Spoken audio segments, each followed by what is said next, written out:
Juillet, en plein été, il fait chaud, nous sommes encore là et merci, je tiens à vous remercier franchement du fond du cœur parce que ça c'est très important de ne pas lâcher, de maintenir la pression et on y voit tous les moyens qui sont mis à disposition d'Israël pour réprimer. Il n'y a pas une semaine, il ne se passe pas quelque chose. Je ne sais pas si vous avez vu les images du Tour de France à Caen. Mais c'est quelque chose qui dépasse l'entendement. C'est-à-dire, pour un drapeau, 15 CRS qui essaye d'arracher le drapeau à un militant, une femme qui essaye de venir secourir son ami, il la menace de lui, un des CRS de lui mettre une gifle, mais on voit la violence dans laquelle ils sont pour faire taire. Donc, on essaye d'invisibiliser à tout prix.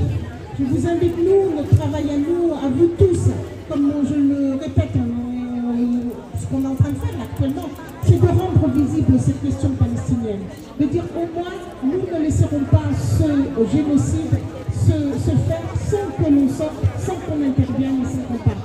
Et comme le ridicule ne tue pas, je voulais quand même aussi vous raconter une petite anecdote, mais risible, mais très pathétique aussi. La semaine dernière, et on a vérifié l'information, il nous a paru tellement folle qu'on est allé la vérifier. À Gaza, il n'y a plus de moyens de transport, comme vous le savez. Israël a confisqué 100 ânes, les animaux, les ânes, vous savez. Vous savez où ils les ont mis, ces ânes? Ils les ont envoyés en France, et là vous pouvez vérifier, parce que les ânes étaient menacés et qu'ils étaient maltraités par la population palestinienne. Il faut le faire quand même. La France a réceptionné ces ânes parce qu'ils étaient surexploités, parce qu'on les faisait travailler et que les Palestiniens, évidemment, étaient des sauvages et ils ne prenaient pas soin de leurs animaux. Voilà un petit peu où on en arrive. On ne sait vraiment plus quoi faire, quoi inventer. Donc je vais passer la parole maintenant à l'AFPS pour nous dire un petit mot. En tous les cas, moi je vous invite à renforcer cette mobilisation.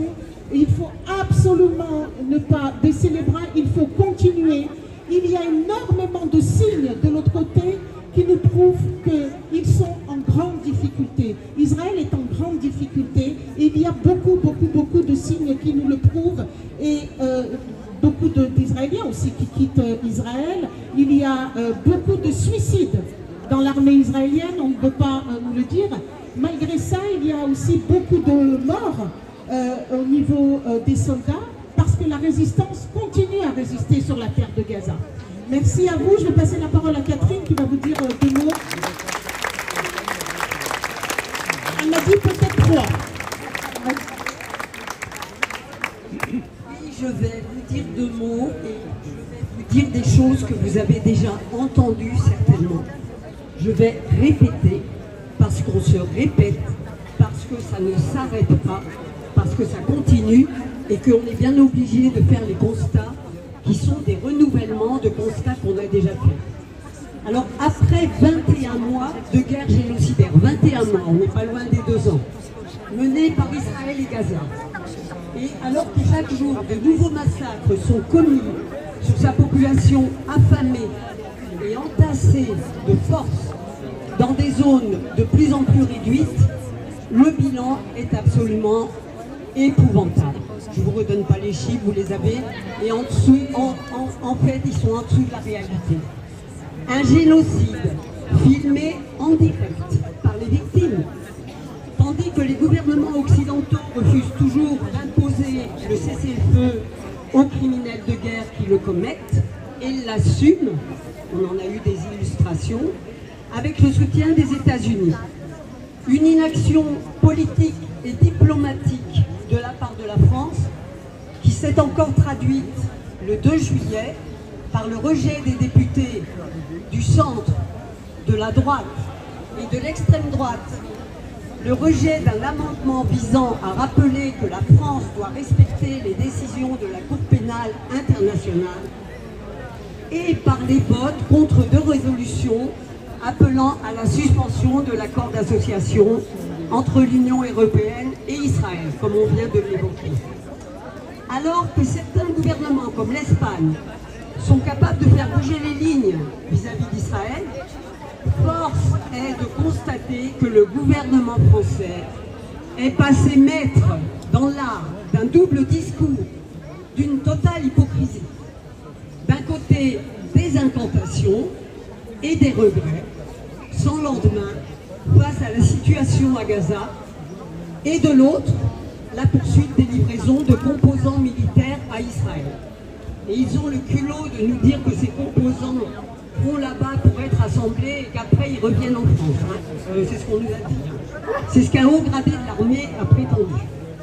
Dans le même temps, les bombardements continuent à Gaza, comme celui survenu le 30 juin contre les civils, visant le café Al-Baka, situé sur le bord de mer de la ville de Gaza, où journalistes, artistes et étudiants se retrouvaient pour trouver une connexion Internet, plus ou moins fiable et devenue rare dans l'enclave.